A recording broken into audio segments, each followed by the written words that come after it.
It's 11:45 p.m. You aren't starving. In fact, you ate a full dinner just a few hours ago. Yet here you are, standing in the cold blue glow of an open refrigerator, scanning the shelves for something. You grab a bag of chips. You tell yourself you'll only have a handful. 10 minutes later, your fingers are scraping the salt at the bottom of the bag. Why does this happen? Why does our willpower completely evaporate the moment a snack is within arm's reach? Welcome to the Food Psychology Channel. This isn't a story about a lack of discipline or a weak mind. This is an elegant biological trap.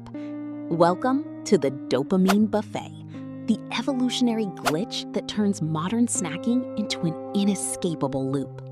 To understand why we snack, we have to look at the psychological archetypes driving our behavior.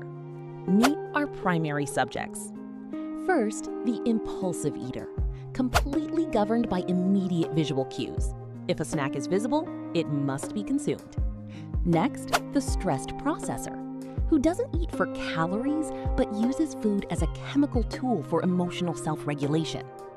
And finally, the logical planner, the version of you that meal preps and tracks data, yet constantly gets hijacked by the other two. Let's run an experiment on the impulsive eater. When we look at this behavior from the outside, it looks like a physical action, a hand moving toward food.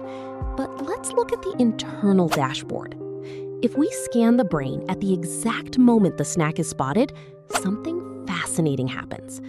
Dopamine, the chemical of anticipation, doesn't spike when you taste the food. It spikes the moment you see it. Your brain creates a massive craving surge, demanding you bridge the gap between anticipation and consumption. This system worked perfectly thousands of years ago when calories were scarce. But modern food corporations have engineered an environment designed to abuse this biological wiring.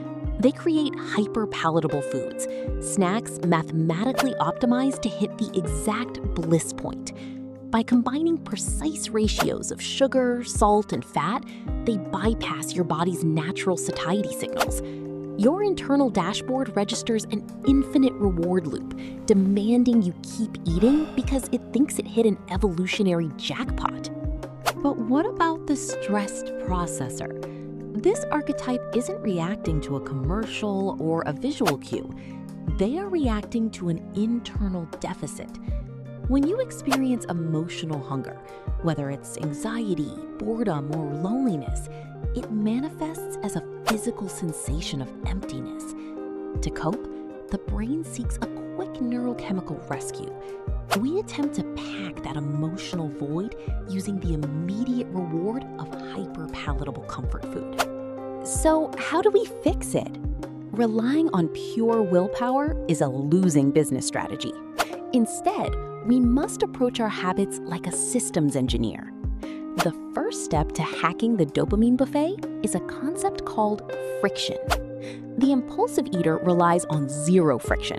Snacks sitting on your desk or visible on the kitchen counter require no effort to consume. To break the loop, you must radically increase the friction required to get the food. Move the snacks to the highest cabinet.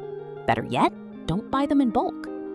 Force your brain to calculate the actual effort required to fulfill the craving. The second step is dopamine substitution. You cannot simply delete a neurological craving pathway. You have to replace the reward. When the stressed processor feels the cue to snack, you must provide an alternative, high-speed neurochemical win that doesn't involve calories.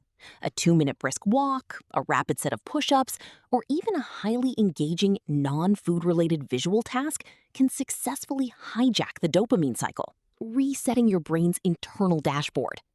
By implementing these systemic boundaries, you transition from a helpless subject in an experiment to the master engineer of your own behavior.